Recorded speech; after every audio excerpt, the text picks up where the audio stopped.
Hey, welcome back, everybody. It's Sarcasm Speaks. Jared and Bob here. I'm going to start out with I don't know. I guess it's a bitch session, mini bitch, right? Just a little bit of complaining.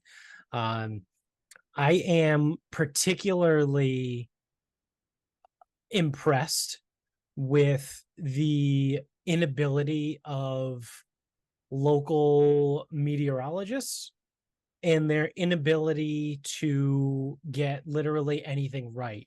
I would say, in particular over the last like week, right? Like if we're going to be narrow, right? Like if we're going to make smart goals, if I'm going to make smart complaints, I'm going to say over the last week, the local meteorologists suck at their jobs more so than normal. So I guess I'll start with today and then kind of backtrack. So I had bought a pork butt, right, with the intention of smoking it all day on my Traeger. And this morning, I was talking to Amy, and she was like, looks like today's going to be pretty bad. Like, I don't know if you want to use the smoker in all of that rain. Because again, the Traeger is electric, right? You got to plug it in outside. I have an outdoor outlet, so it's outdoor safe, right? But still the whole thing. And I pull up the weather and I'm like, wow, holy shit. Starting at like 9:30, it's like torrential, heavy downpours with thunder and lightning. Right. So lightning's another big one. Using electrical appliance that's made out of metal outdoors, probably not the best idea when there's lightning. And then also, not particularly in our area, but I did see some people talk about in Massachusetts that they were under a tornado watch. So I'm like, Jesus Christ, this is going to be an absolutely insane day. This weather is going to be nuts. By like 10:30, nothing, not even a drop of rain yet where I live. I guess let me backtrack. So I made the executive decision that I am not going to smoke the pork butt to make pulled pork today. I will just put it in the crock pot, which is just disappointing, right? It's not that pulled pork in a crock pot is bad. It's just very inferior to the alternative of smoking it all day, right? Because you get that smoke flavor, the juices, the whole thing. Like you can control the temperature a lot more. Like on a crock pot, you have no fucking idea what the temperature is. It just says low, high, and warm. And that's it. That's all you got.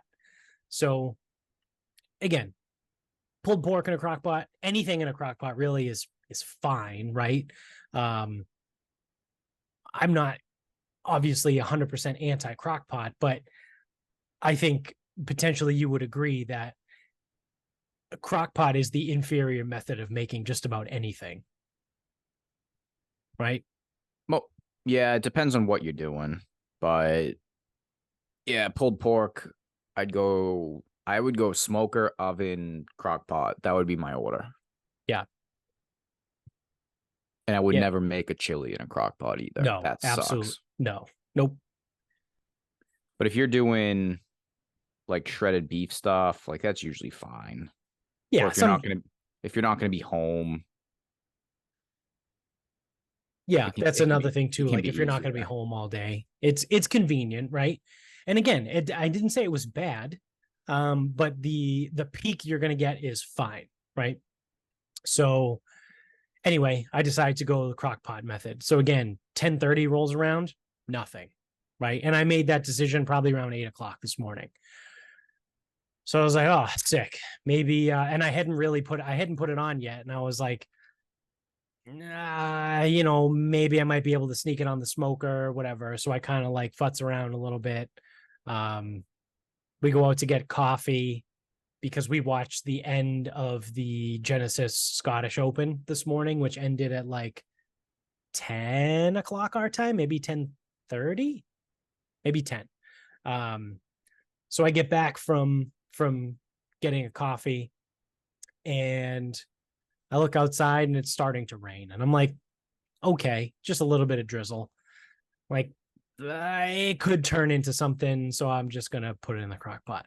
So I made the decision. I wavered a little bit and then I stuck with my decision. And it did rain all day, right? I would not say it was torrential downpour with thunder and lightning. We got neither thunder nor lightning. No high winds, right? No tornado warning around here. Nothing crazy like that. I mean, at times today, I would look out the window and it would be coming down at a pretty good clip. But like for the forecast that I read at like 8:30 in the morning, didn't seem to match, right? So that's today, right? That directly affected me today. So I had a gripe there. So then I started thinking, let me go back. Yesterday was supposed to be a washout. It ended up being a great day. I don't think it rained at all yesterday. Maybe it rained yesterday night, like last night. I don't remember. Rained in the morning. Yeah, it was one of those, like, it barely rained. It didn't actually rain. And it was supposed to be a washout. Didn't happen. Same thing.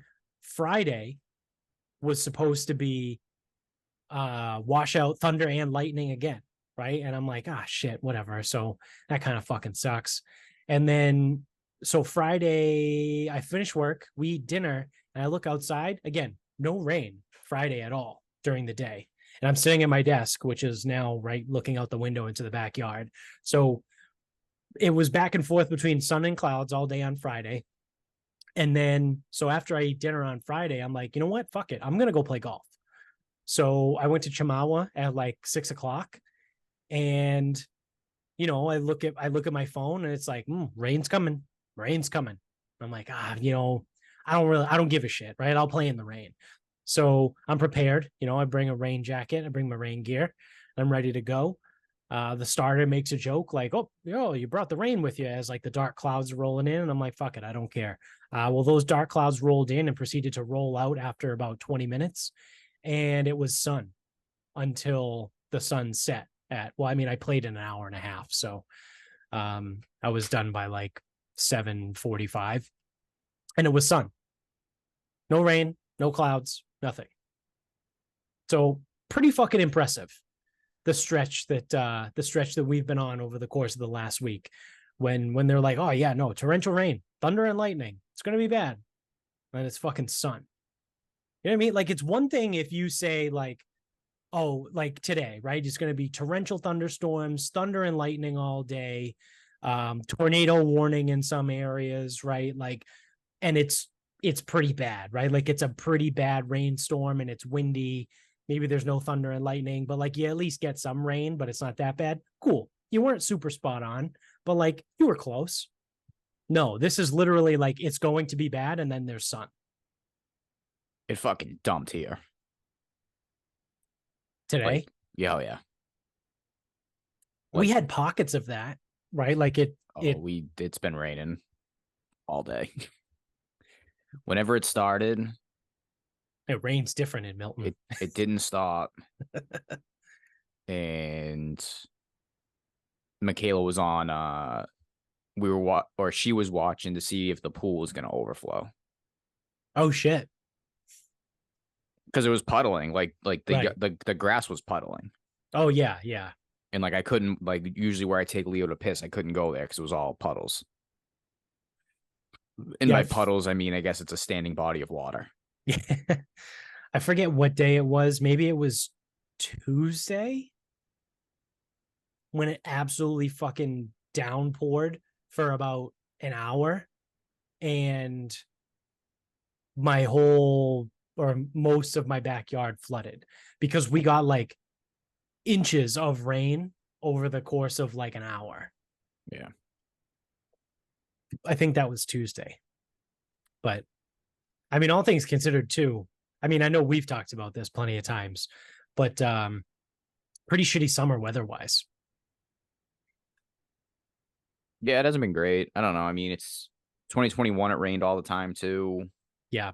Was that the year it rained like 24 out of the 30 days in June? Pretty much rained every day in July. I remember that. Yeah. Yeah, I don't know. What are we gonna do? It's annoying. No, it's Bitch annoying as about it. fuck. We're just gonna bitch about it. No, it's annoying as fuck because you plan like I plan to play golf, whatever, and then it's like, can I play? Can I not play? Can I play? Can I not play? Right. Even like down to the minute sometimes. Well, that's the other thing too, right? We talked about golfing this weekend and we ended up not making plans because of the rain. So that's why, like, Friday night, I snuck out and I was like, fuck it, I'm just going to play even if it does rain. As long as there's no lightning, obviously, I'll play. And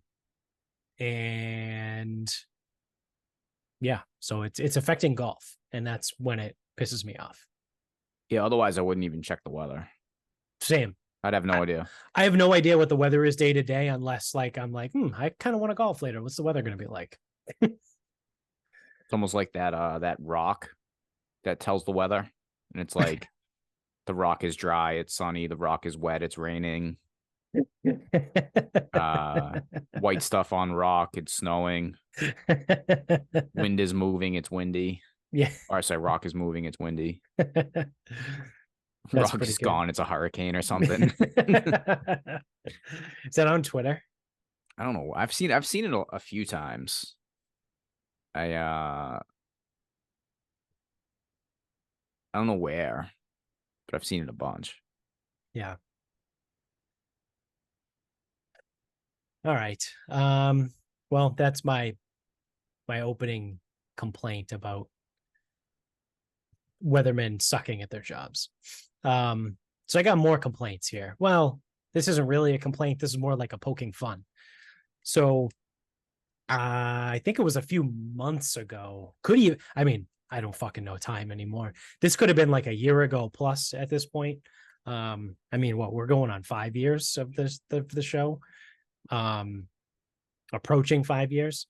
So at some point in the near past, we discussed the city of Cambridge removing advanced math class, right? Do you remember that? Does that sound vaguely familiar to you? Um, So the reasoning yeah, behind it was that the advanced math classes in Cambridge were filled with mostly white and Asian kids, and the standard classes were Black and Hispanic kids. So I'll give you, this is for you, catch you up to speed, and then, listeners that maybe missed that episode or don't remember the cliff notes of it. City of Cambridge in Massachusetts did like an analysis, and they found that this is particularly to middle school, so between 6th grade and 8th grade here, that's what constitutes our middle school. I know other places this is different, but so Cambridge does an analysis. They find that predominantly the advanced math classes are full of whites and Asians, and the standard or lower tier, right, are predominantly Black and Hispanic children.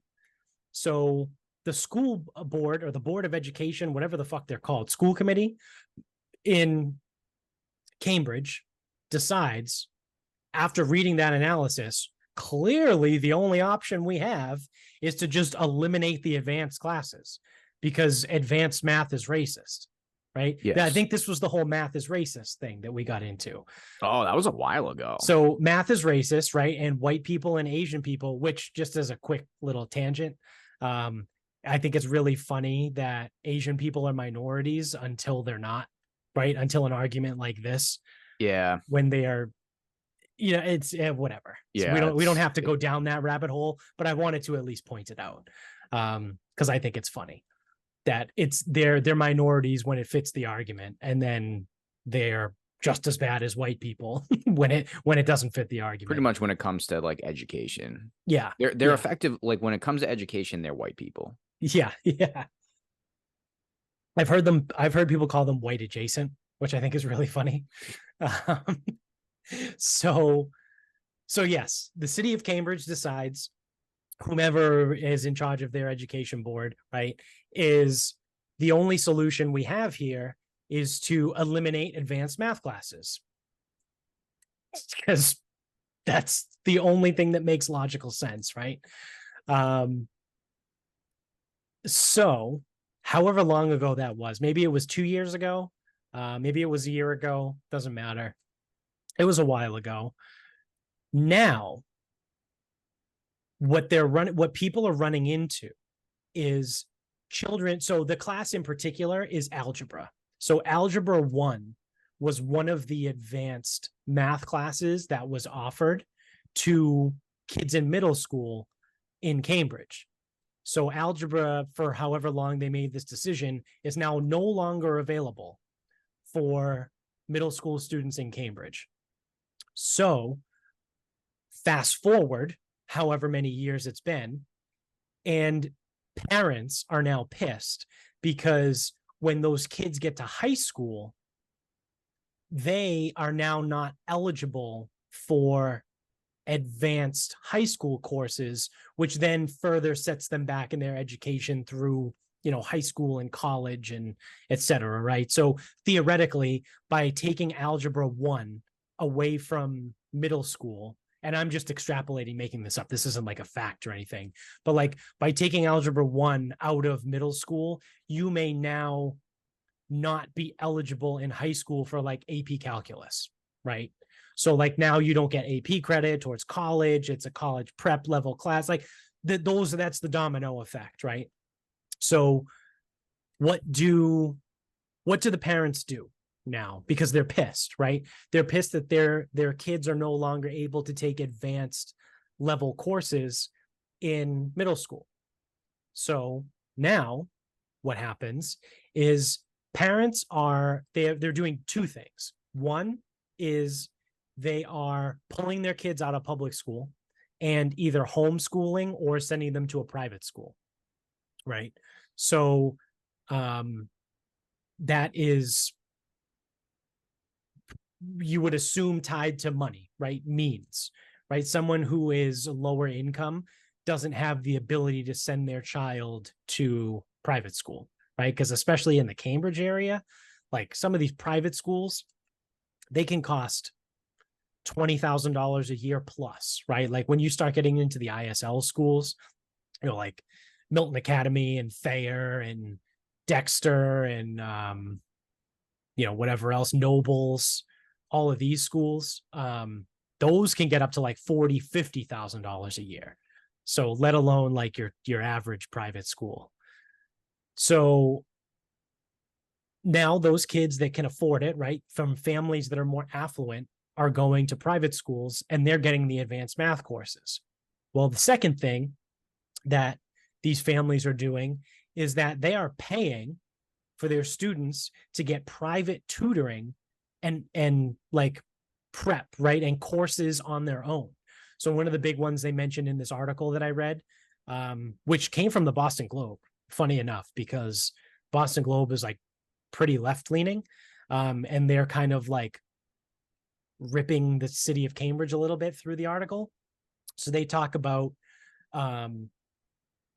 again, affluent families can afford to send their kids to, they talk about the program, the Russian mathematics. I don't know if you've seen it or heard of it, No, but I like haven't. Russian mathematics school or whatever. It's just the name of like a math tutoring program. So their parents are sending their kids I thought to Russia this, was like, bad though. yeah, well, not when they're teaching math. Okay. So parents are sending their kids to like an after school program or weekend program or summer program, whatever they have available, so that their kids can learn algebra and advanced math that they aren't getting in their public school anymore. So what do you think now is a major issue in the city of Cambridge? Public school attendance, probably, I would assume. No. Bike lanes, that seems to be a Well, problem of theirs. yeah, bike lanes is a big problem. There's not enough of them. That's the problem. We need more bike lanes in Cambridge. Yep. So the issue that has now been created is a class divide. So before, in public school, you had the advanced courses that were available to students that they could, I don't know whether they test into, I would assume they would test into it right? It's That's how it went for us. available. Seventh grade, we took a test and they put you, like the whatever many kids would get invited to Algebra 1. Right, right. Because somehow I got in and I fucking failed the fuck. I failed the ever living fuck out of Algebra 1. So before, it's available to all students, right? So all students are on equal footing to receive entry into advanced math. Now, the only kids that can get the advanced math are the rich kids or the kids of rich families, because kids themselves aren't rich. kids don't have money. Their families have money. Yep. So now there's a class divide. So now the poor kids are fucked because they don't have the ability to get into Algebra 1 in middle school, and they don't have the ability to take advanced courses in high school and then into college. Whereas prior, you might have someone who comes from a poor family who's smart, tested into the class, right? But because math is racist, and the city of Cambridge said, well, they didn't say all, most of the advanced courses are white and Asian kids. Also, very presumptuous of them to assume that white and Asians are rich, right? Which, again, we can go through the numbers. Yes, predominantly, I understand that whites and Asians do tend to fall higher on the economic spectrum. But the problem here isn't math class. The problem is economic inequality. And now you just took away some kid's chance who comes from a poor family in a poor neighborhood to test into an advanced course to then set themselves up to do better and to get into college. So this is the mental gymnastics that these fucking morons put themselves through. And they think that they're the most dangerous part, like the scariest part about it, is that they think they're doing the right thing, right? Like, I really do believe, or I guess I should say it, I don't believe that there is malicious intent into any of this. I think the people that do all this dumb shit really do believe that they're doing the right thing, but they're just fucking stupid and they don't understand the ramifications of what they're doing.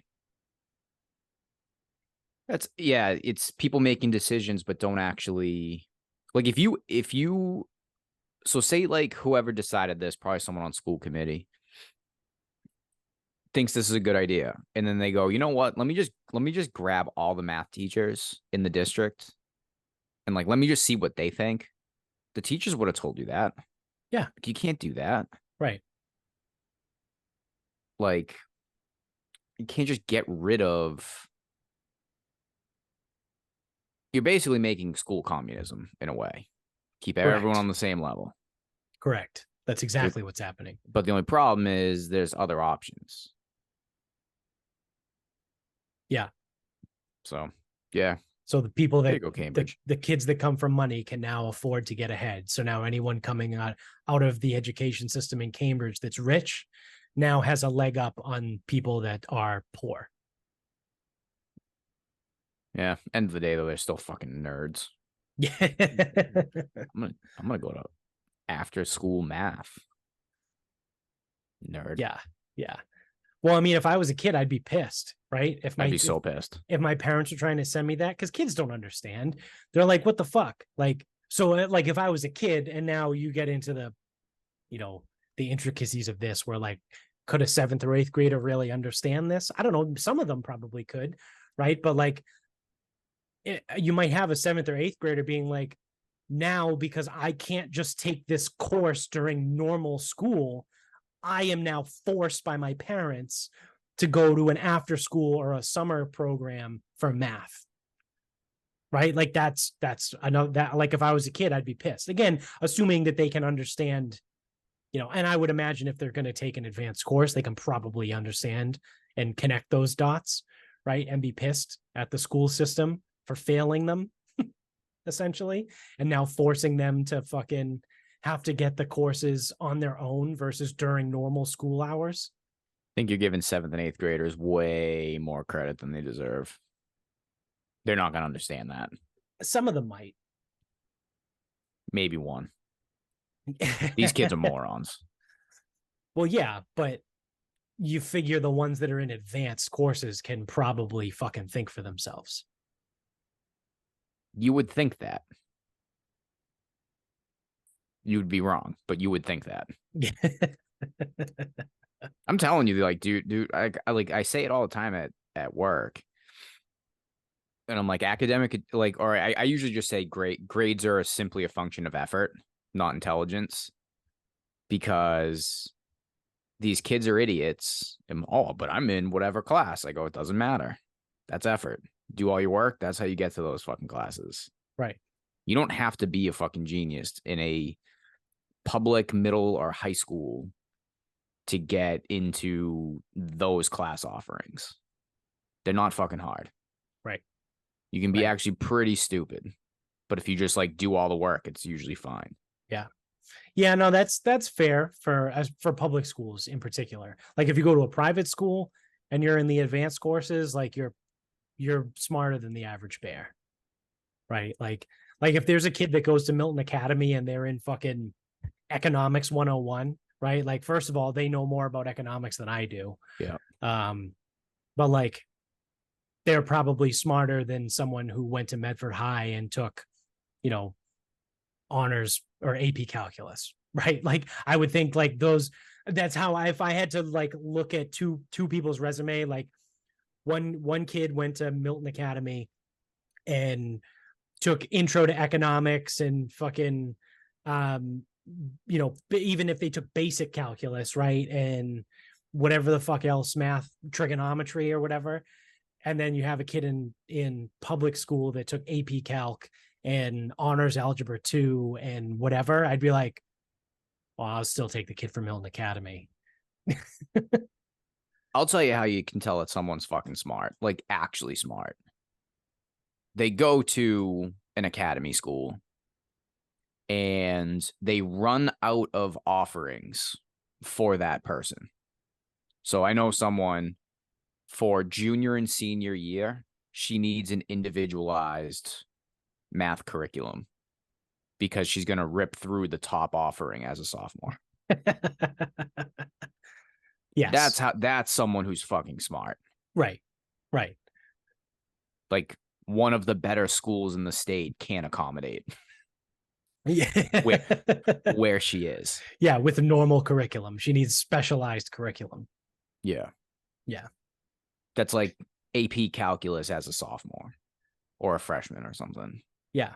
Yeah. That's like one of those where you start sending them to a college for classes, right? Like you're like, yeah, you're going to go to, you know, wherever it is. Like if you're in Boston, right? Like you're going to go to Bunker Hill for, you know, your math class or whatever. Yeah. Like you need to take a college course your junior year of high school. Yep. For something that's appropriate. That's someone who's smart. Yeah.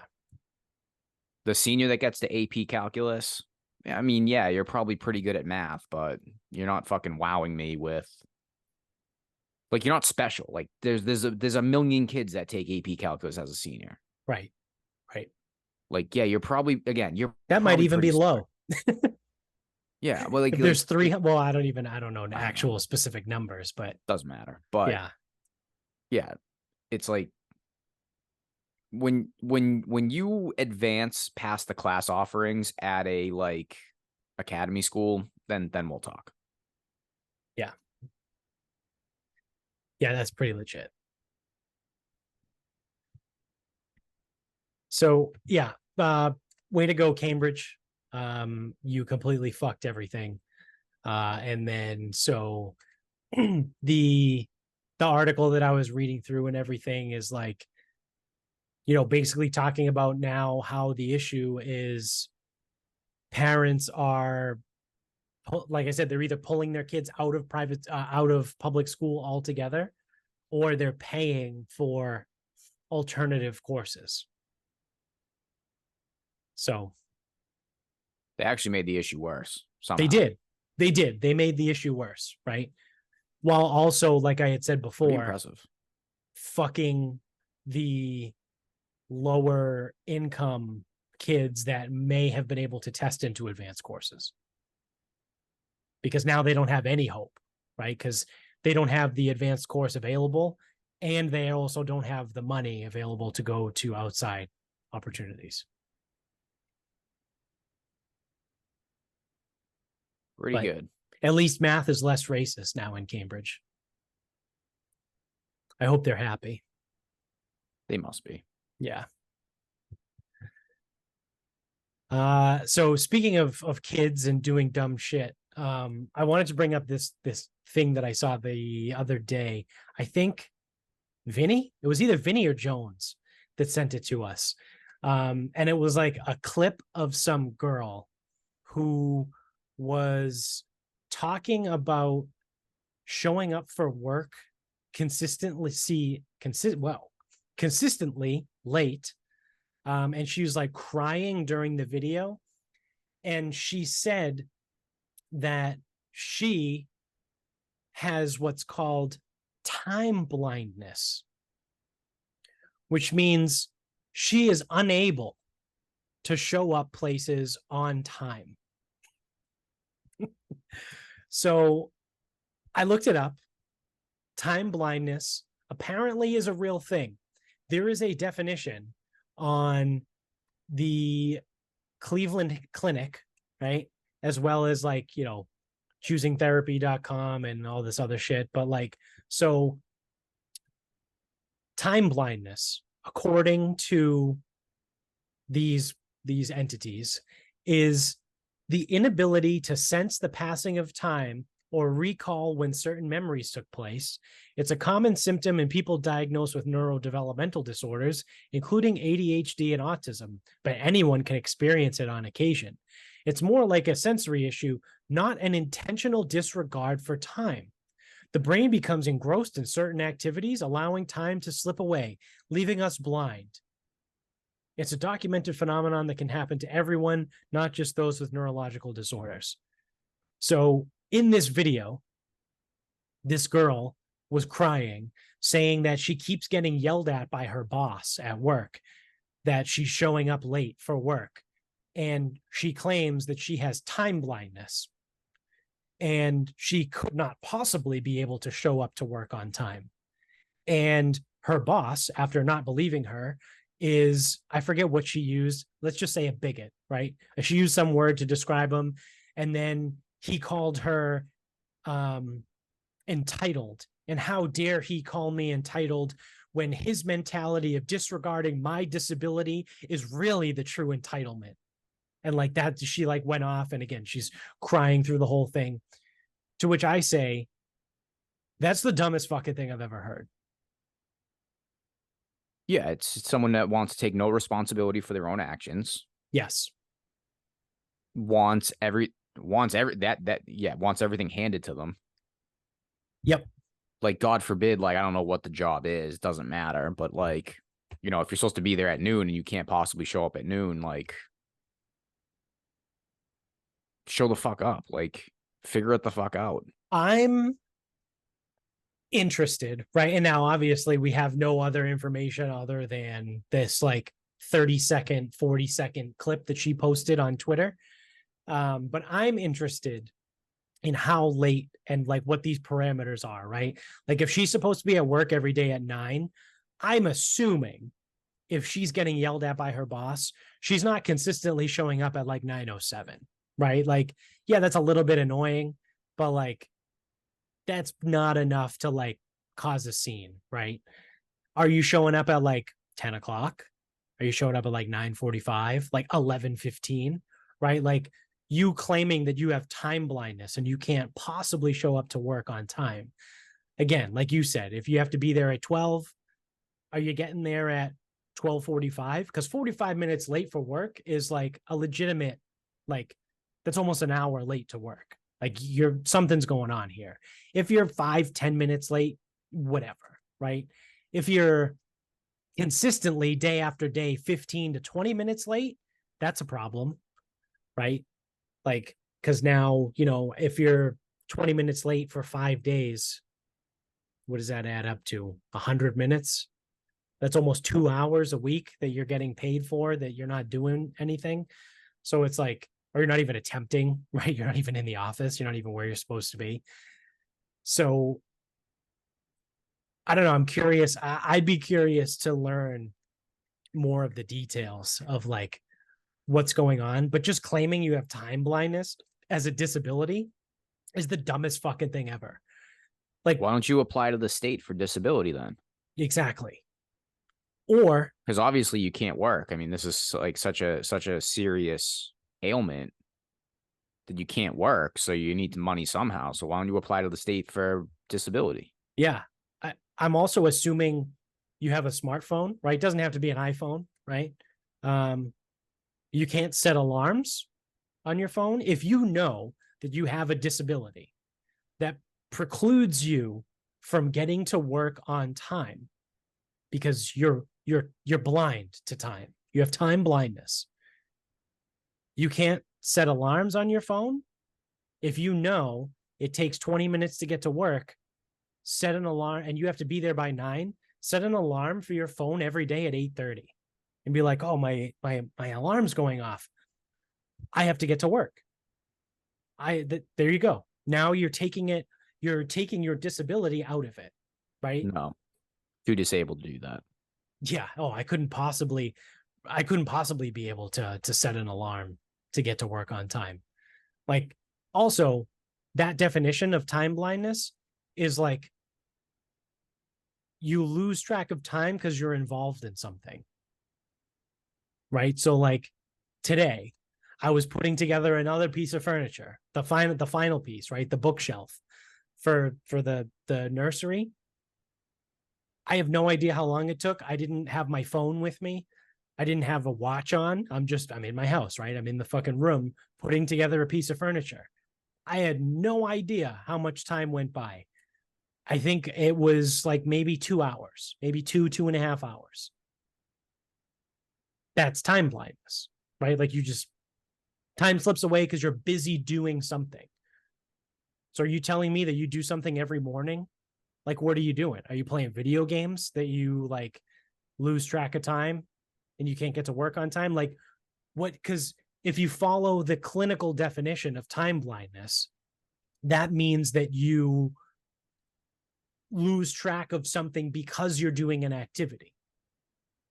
So you're either misrepresenting the definition, right? Like misrepresenting the diagnosis from the actual definition, or you're being dishonest and saying that you're not, or not admitting that you're doing something in the mornings that are precluding you from getting to work on time, right? That kind of makes sense. The angles It's I'm just coming at. fucking lazy and irresponsible. Yeah, that's literally what it comes This down isn't to. a fucking disease. Like, I'm not fucking accepting that. It's not a disease. No, it's not. Like, I'm not accepting. But anything. I'm poking holes in the argument, right? Like, because on one end, if you follow the definition of the clinical diagnosis, that means you're doing activity A, you lose track of time, so you miss activity B. No, it just means that for her, it just means that she doesn't have to show up to work on time. Right. And that's what she's misrepresenting the diagnosis to fit. Well, that way she always comes out on top. Yeah, exactly. Because she's a lazy, entitled bitch. It's literally what it comes down to. Yep. Yeah. So that was one I didn't actually read the comments under, but I wish I did. That would have been great. Kind of a missed opportunity on my part. Yeah, you'll get them next time. Yeah. So there we go. That's that. We got golf coming up this week. We got the last major of the year. Yep. The Open Championship. Yep. And today we finished the Genesis Scottish Open, and beautiful, absolutely incredible. Something happened that I thought was going to happen and I was hoping to happen. Rory McIlroy won the tournament the week before the Open, when for the last 6 months everyone was saying, oh, the Open's going back to Hoylake. Well, here we are. The last time it was at Hoylake, Rory won in 2014. Look, and he's been playing well lately. Oh, look what he did. He almost won whatever fucking tournament and then blew it at the end. Oh, he's playing well, great form. Watch out for Rory at Hoylake. And what does he do? He wins the week before. Fantastic, which won me money because I took Rory to win, thinking he would do just that. I actually took all of the like talking point favorites for next week. I took to win this week. So I took Rory, Tyrrell Hatton, Tommy Fleetwood, and Justin Rose. So like everyone that's been like, oh, watch out for these guys at the Open. Like, okay, I'll take them the week before. Yep. At the Scottish Open. And Hatton was kicking around at the top. Tommy Fleetwood was very close. He blew it at the end. Big surprise. It ended up finishing like T6 or something. But he was one shot off the lead, I think, on the 16th tee or something like that. But Rory came through. He won the week before. So you can take him off the list for this week because he ain't winning back-to-back weeks. 5-1. Yeah. At 5-1 odds too. Stupid. So stupid. I fucking knew that was going to happen the second I saw him win. Go just wait for that fucking odds board. Yep. But you can get great odds on Jon Rahm right now.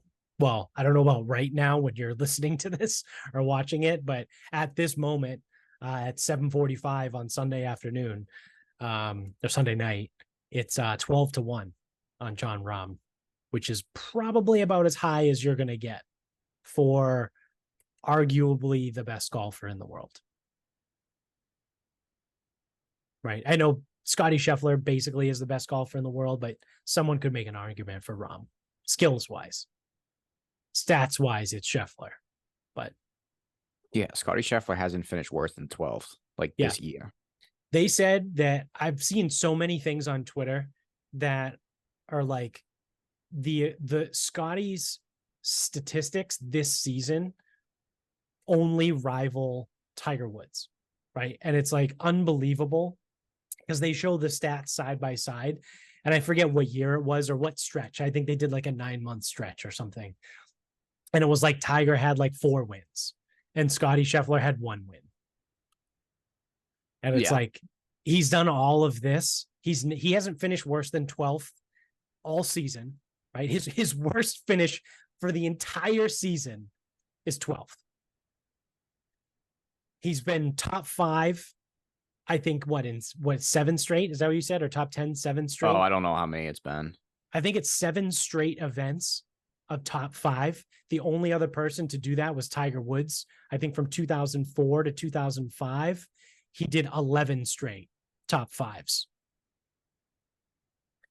And it's like all of these stats, right? His stroked gain statistics are off the fucking charts. The only other person to ever do that, Tiger Woods. The only other person ever close to any of these statistics that Scottie Scheffler has pulled off this season is Tiger Woods. But Scottie only has 1 win. Yep. Because he can't fucking putt. Yeah, he's putting himself out of it. And also, like, winning on the PGA Tour is actually pretty fucking hard, which even makes it more impressive that Tiger did what he did. How does he have 2 wins? Did he win a fall event? Who? Scheffler. Says he's got 2 wins this year. What the fuck events did he win?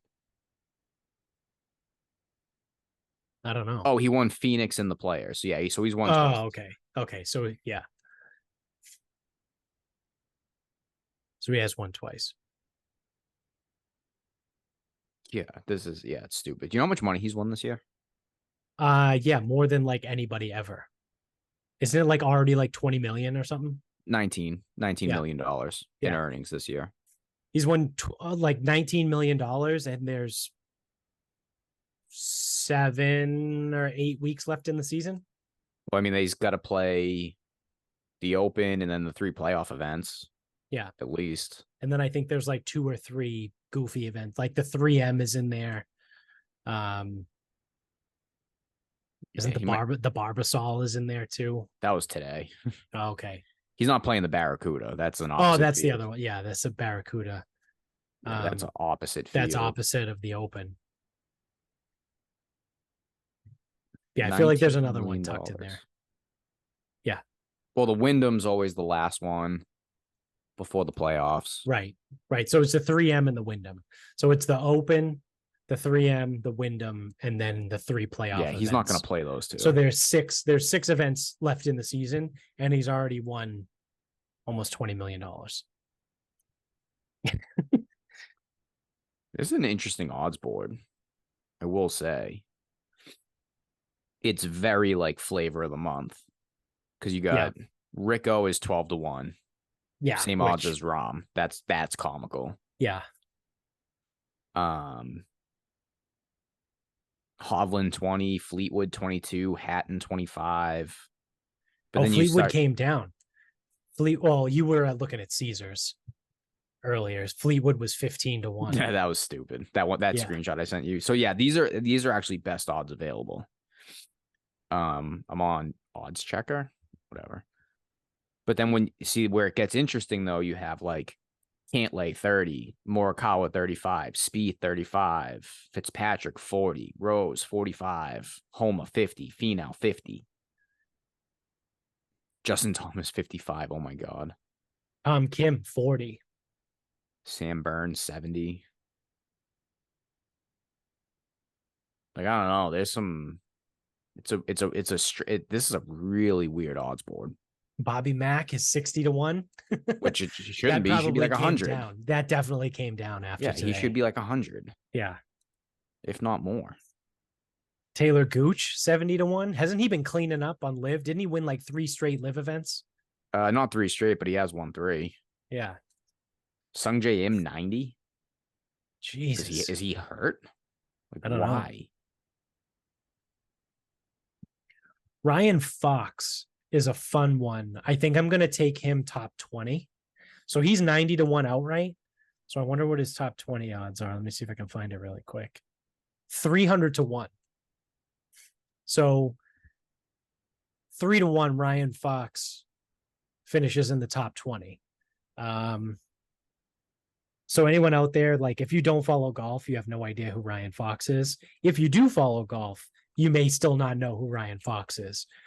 But he, in particular, for some way or another, is able to play very well in elevated field events.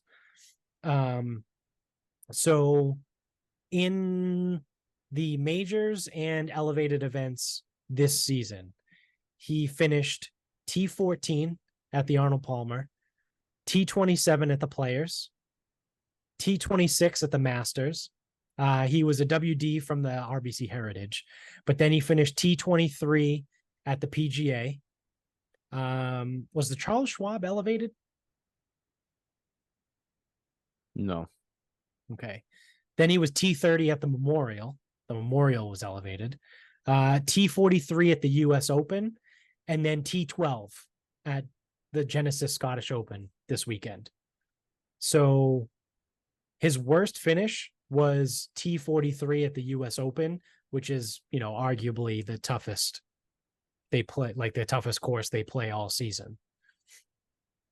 But all of these events, again, T14, T27, T26 at Augusta, T23 at the PGA, T30 at the Memorial, T12 at the Scottish Open. So Ryan Fox has been like a sneaky, like very good in these big events, and he'll kick around like the top 20, top 30. So you give me 3-1 on Ryan Fox to finish top 20. I might wait on that number. So I'm looking at DraftKings right now. DraftKings has typically they're the first ones to come out with odds. But when it comes to the finishing positions, FanDuel typically has better numbers. So I think I'm going to wait before I hit Ryan Fox top 20. I may regret that because other people might hit him and then push the number down. But I'm going to wait to see what FanDuel comes out with. They usually come out on like Tuesday, I think, with their finishing position bets. So, but I'll share that with you all, right? All our listeners and watchers. Ryan Fox top 20. I think that's a solid bet. for this weekend for the Open Championship. But yeah, I mean, Scotty is minus 125 to finish top 10. Scotty Scheffler is? Yeah. That's it? Yeah. It's kind of crazy.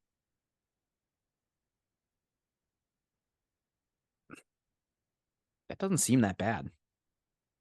I mean, all things considered, it doesn't really. I mean, I might take it just because,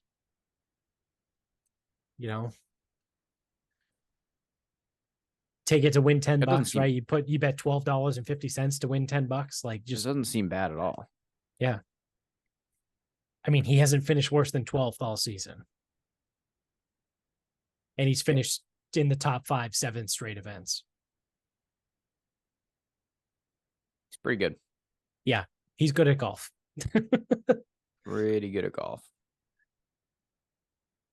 So, yeah, I mean, I actually don't know much about Hoylake, to be totally honest. Like, I don't really. There's not much to know because it's just like a standard links course. Yeah, it's a links, dude. It's a links course. It's an open course. Like, in 2006, Tiger won there. He hit one driver all week because the place was like burnt out. And then Roars won in 2014, but he was just far and away the best player on the fucking planet at that time. Right. So I don't know. I mean, it's hard because we don't see these I mean, they're fucking in Europe, so it's like it's hard to get what these courses really are. Yeah. Like I know U.S. Open courses, we're familiar with those because they're here. Right. I don't know shit about Hoylake, Royal Liverpool. Like, yeah. I don't know what the wind is, so it's like that's what it comes down to with these fucking places. It's like, what's the wind doing? Yeah.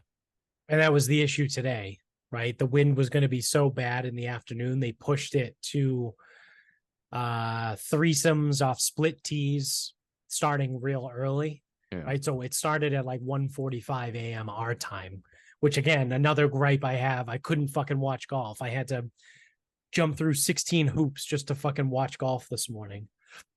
But shout out to the guy on Twitter that replied to my tweet bitching about it, being like, oh, I had to get it from the CBS Sports app. Yeah, so I had to get it CBS Sports app and then screen share it to my TV. It sucks. Yeah, it's pretty fucking golf, sick. Watching golf's such a fucking pain in the ass. Yeah. So, I mean, I haven't really looked at much. I'm curious to see the statistics of the past winners of the British Open and who played the week before, right? Because the Scottish Open has typically been the week before, right? For at least the last 4 years. It's been longer than that. Yeah. Yeah, I mean, a lot of guys generally play that Scottish Open, and now it's like a co-sanctioned event. Right. Like in 2013, Phil won both, I think.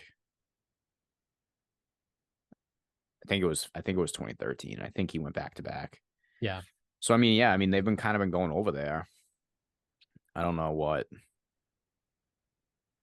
the number is, like how many guys. But I know Morikawa, the year he won, he played over at the Scottish because he was saying that he couldn't figure out how to hit off the turf. And then he won the next week. Yeah. Yeah, so I mean, you know who's good with stuff like that is Ron Kloss, who works for BetSperts Golf. He's at PGA Splits 101 on Twitter. He puts out awesome stuff. I also subscribe to BetSperts Golf, so I can access their database and all that shit that they have. And I wonder if he's going to put out something like that. Because he's, like I said, he's good when it comes to trends and things like that, to be like, of the last 12 years, right? Or of the last 12 winners of the Open Championship, he might be like 9 of them played the week prior or something like that. Like he'll come out with some of these like weird stats that I see and things like that. Him and I forget honestly who the other people are, but I see them all on Twitter. They pop up on my feed where it's like, they'll give a myriad of statistics, right? So they'll be like, of the last 12 winners, 9 of them played the week prior at the Scottish. 7 of them gained X strokes off the tee. 10 of them had at least 2 strokes gained putting. And like they'll list all that. And then they're like, according to those metrics, these 5 guys are the ones that fit those. And it's like, you know what I mean? Like they do that shit. Yeah. No, I know like all the yeah. I'm not a big trends guy. No, I'm not really either. But if I'm on the fence of someone, right, like that might push me towards him. Right. Like if I'm Cam Smith. I'm like, who fucking won last year? Yeah, because Rory choked it away. Like if I'm on the fence on a guy like, I don't know, like Patrick Cantlay, right? Like, and then he's one of those guys that like fits the 5 or 6 different parameters, that someone puts out there. I might be like, okay, I'll take Cantlay, right? But like if I wasn't on a guy and I see that, I'm not just going to go blindly bet the guy because he's one of 4 or 5 people that fits a bunch of different parameters, right? A bunch of different trends. But I will use those as kind of like a, the rubber stamp on it if I'm already leaning in that direction, but I'm hesitant for whatever reason.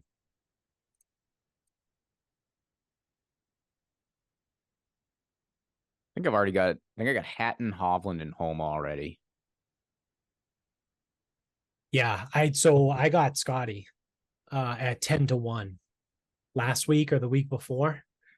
I was just looking at the board and I just saw 10-1 Scotty Scheffler, and I was like, yeah, I'm taking that. Like, how often do you ever get Scotty Scheffler at double-digit odds? So not often. Yeah, so I took it out of principle. So I think I do have Hatton. I have Hatton, Scheffler, maybe also Hovland. I don't know. I'd have to go through and look, but I have taken a lot of guys outright in the weeks leading up. Yeah, I mean, DraftKings usually drops a boost, so I'll wait on that, and then I'll probably take some top 20s. Yeah. We'll see. Yeah, I'm curious to see if Rahm sticks around at 12-1. Because if you can get a boost on Rahm, typically it's like a 300 boost. So or it's an 18% usually. Yeah. It's either a plus 300 or an 18%. Like if you can get Jon Rahm at 15-1. That's what I'm thinking though, because I don't have a Scotty 10. So I actually might just take Rahm now and then use the boost on Scotty Scheffler. Yeah. Yeah, that's a fair way to look at it. I think that might be the move for me because I don't have. I mean, that number on Rahm has to move, right? Like there's no way it stays at 12. I'm just going to take it. But I mean, we'll see. I don't know. I mean, it's weird because, yeah, it's the highest I've seen him as an outright in, I don't know, all year. Yeah. I feel like the average person, like the average bettor, isn't going to look at Rahm's odds and bet the odds. You know what I mean? Like typically the average bettor, they'll probably say that doesn't bet the number. He's been playing like shit lately. Right. That's what they'll say. Yeah, and that's what I mean. Like the average bettors don't bet the number on something, right? Like you have to get a little bit more higher level to be like, that number seems off. I'm just going to take it. Right. Like again, Scotty Scheffler at double-digit odds last week or 2 weeks ago, whenever I saw that, I was like, Scheffler at 10-1 to win the Open. Yeah, I'm taking it. Just because of the number. Right. So Something to watch, something to pay attention to. Yep, Marty took it. All right. I want to wrap this bitch up. We can wrap this up. All right. What do you got? Do you ever buy the boneless short ribs at Market Basket? Boneless? No, I don't think I have. So they have them fairly often. And obviously short ribs generally come in like that. I don't know what, 3-4 inch long on the bone. You got to cook them to death, whatever. Yep. So I think what they do is instead of like cutting the bones up, they keep it as like in a bigger piece, cut it off the bone. So it ends up looking like a steak, and that's kind of how I cook it too. And I actually that's what I made for dinner tonight. They are like super good, but it's like sneaky. You have to be like looking for them because they're not very expensive. I think it's like $6-7 a pound. But you got to find them too. Yeah. They're definitely, if you can find them, they're definitely worth it. I'll have to keep an eye out. And it's not tough like you think when you hear short ribs, because you think short ribs and it's like, oh, got to braise them or smoke them or got to cook them forever, whatever. When they're off the bone like that, you can just cook them like regular steak, and they are quite good. I'll have to keep an eye out. Like I said, I haven't been looking for them, but I don't think I've seen them at my Market Basket. I typically see just the bone in short ribs. Yeah. But I've bought it over the years, so like this is nothing new. It just jogged my memory today because yeah, I saw them, got them, and they came out quite good. I like it. All right. So my final thought is, what do I want to go with? Let's go with this one. So actually, no, I'm going to do the other one. Fuck that. I don't want to talk politics.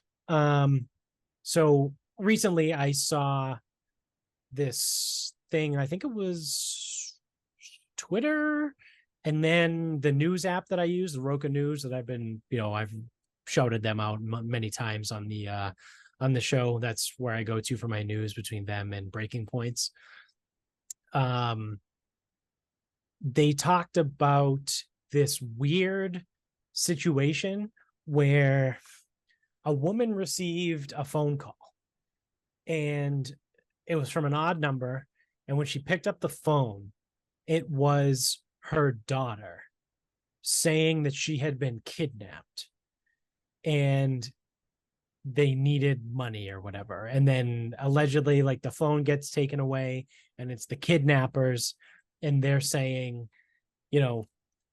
we want X amount of money or we're going to kill your daughter, type of thing. So this woman like gets all up in a tizzy, like her daughter's kidnapped, whatever. I think she calls the cops. The cops come. It's this whole big giant ordeal. Come to find out, it was kind of a ruse in a way. I guess it was a ruse, really. So what had happened was, it was an AI generated phone call, and it was a scam to try and get this woman to give these people her money. To which I reply as like, if I got a phone call, right? If I'm just at work one day and my phone rings, first of all, if it's a random number, it goes straight to voicemail, because I have my phone set to automatically deny any phone number that's not in my contact list, because I'm not dealing with fucking robocalls and bullshit like that. So my phone doesn't even ring when it's a number that's not in my contact list. It just kicks them straight to voicemail. But outside of that, if I ever got a phone call and I either did pick up somehow or I had a voicemail and it was Amy saying that she got kidnapped and we needed ransom, the first thing I would do is call her phone. I would call her. Right? Like, That would be first. isn't that not like the Or the first thing that you cops. do? Cops, maybe. Well, I mean, that's what this woman did, and it caused like this giant thing.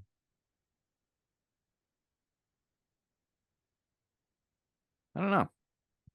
And it's like, how do you not just call the person first? Yeah, it's a weird hype. Like, that's what I'm trying to think. Like, what the fuck would I do? But I don't know what I would do because I'd have to be like in the situation. It's also super fucking weird, right? That like they can use AI to generate a person's voice. So like people like you and I, right? There's literally, this is episode Yeah. 476. So there's over 500 hours of our voices on the internet. Yeah. So like someone very easily could use an AI program to generate my voice or your voice saying literally anything. Because again, Yeah. there's over 500 hours of it that exists. Like AI can jumble all that shit together and like put out whatever. I mean, I'm sure you've seen or heard like the deep fakes with the Joe Yep. Rogan stuff. They make sound clips of Joe Rogan saying things that he never said. So like it's very easily done. But it's so like that part of it's kind of wild. Um, but yeah, I feel like the first step is to call the person.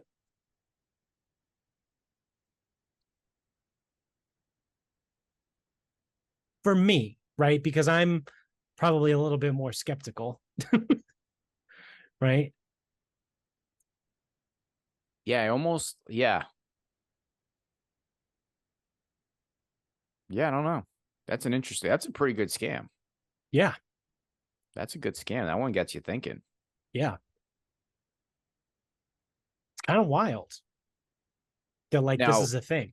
I will say generally what I do is what anytime I get like weird calls like that, I just hang up and delete them.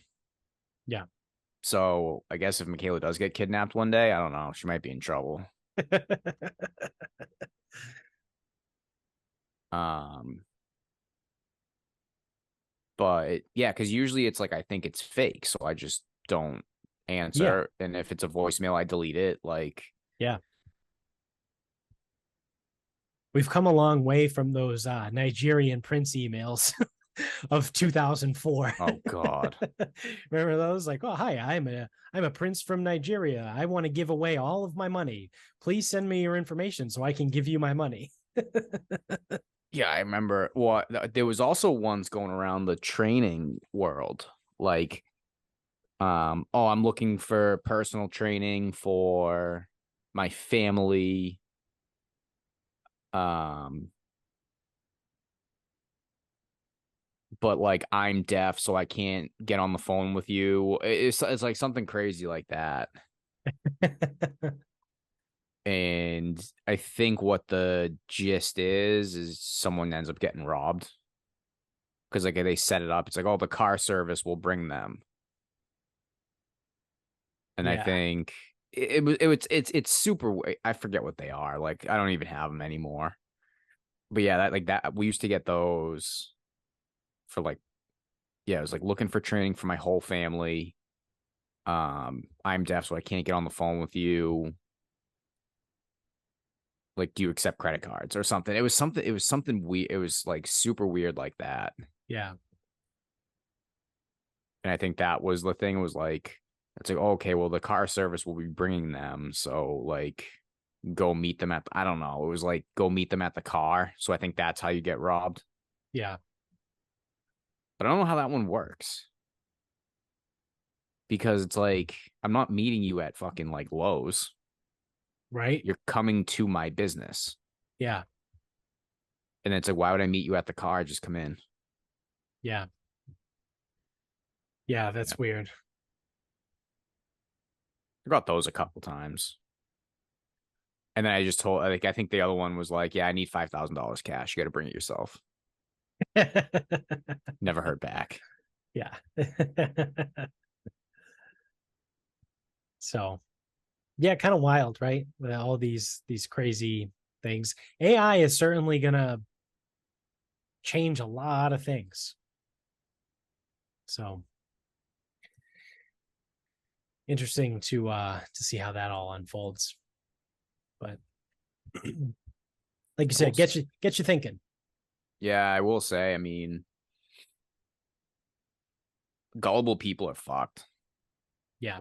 Oh, for sure. Like, I mean, they were absolutely. already fucked, but now they're even more fucked. Yeah, but they're even more fucked because now they're more fuckable now. Yeah. Yeah. All right. Well, on that note, that's going to do it for us. So thank you for watching. If you're on YouTube, don't forget to hit the subscribe button up top. You can subscribe to on whatever podcast or whatever audio platform you're using if you're an audio only guy. Tell everybody you know about the show. Keep spreading the word. You can get us on Instagram at Sarcasm Speaks Pod. Twitter is Sarcasm_speaks. Facebook is Sarcasm Speaks. Website, sarcasmspeaks.com. You go to the merch store, buy some of our merch. And while you're at it, you can go to moonbrew.com and use the promo code Jared16159 to get 10% off your order every single time you check out for the Noon Brew product. So again, I was drinking it here earlier during the show. I want to give a shout out to all the people out there that have been buying it. I think we've had 3 or 4 different sales with the promo code over the last maybe 3 weeks. So shout out to you guys. It does work, right? It's great. I will say that I went for like a 2 or 3 day stretch where I just forgot to take it before I went to bed and just kind of like didn't sleep awesome, right? So I typically pair it up with ashwagandha, which is right here. You can see I take some of these. So I'll take my Noon Brew tea, and then I'll take some ashwagandha from wherever you can find it. We're not sponsored by any supplement company here, but yeah, check that out. And again, thank you to those people that have been purchasing all of the stuff from Moon Brew. You can also go to grillyourassoff.com and use the promo code SarcasmPod to get 10% off your order every single time you check out over there as well. I used Grill Your Ass Off today I guess we'll say today. I rubbed the pork butt with the Infidel pork rub seasoning.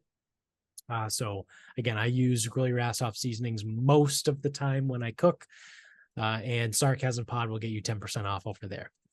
Last but not least, we have mybookie.com. If you go to mybookie.com and use the promo code SarcasmPod, they will double your first deposit up to $1,000 over there. So check that out. You want to bet on the Open Championship this weekend, and you live in a state where it's not legal, you can still use mybookie.com because they're offshore. And then again, Sarcasm Pod doubles your first deposit up to $1,000. So until next time, good night, everybody.